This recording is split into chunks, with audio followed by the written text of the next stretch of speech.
ஹாய்ங்க வணக்கம். இன்றைக்கி பாருங்கள், நம்ம மாடி தோட்டத்தில் ஸ்பைடர் பிளான்ட் வளர்த்துட்ருக்கேன் பாருங்கள். இது ஒரே ஒரு செடி தான் வாங்கினேன் நான். ஆனால் பார்த்தா எவ்வளோ செடி வளர்ந்துருக்கு பாருங்கள். இதில் நிறைய சேல்ஸும் பண்ணிட்டேன் நான். இதில் ஒரு ஒயிட் கலர் மாதிரி பூக்கள் பூக்கும். அந்த பூ ஒரு வாரம் வாடாமல் நல்லாயிருக்கும் பார்க்க. அந்த ஸ்பைடர் வலை பின்னர் மாதிரியே இருக்கும், ஒயிட் கலரில் இருக்கும்.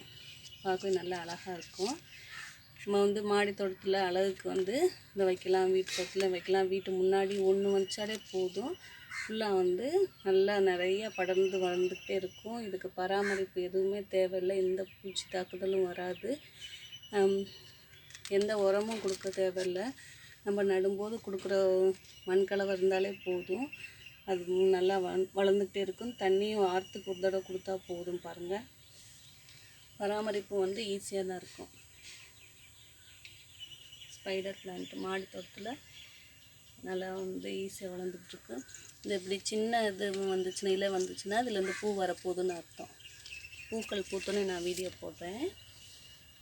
இப்போ பாருங்கள், எல்லோ டேபிள் ரோஸ் எவ்வளோ முட்டு இருக்குதுன்னு சொல்லிட்டு 10 மணிக்கு நல்லா மலர்ந்துருக்கும். இந்த ஃபுல்லாகவே எல்லோ ரோஸ் தான், எல்லோ பட் ரோஸ். இங்கே இருக்குது பாருங்கள், yellow colour, pink colour, red colour. தேங்க்யூங்க.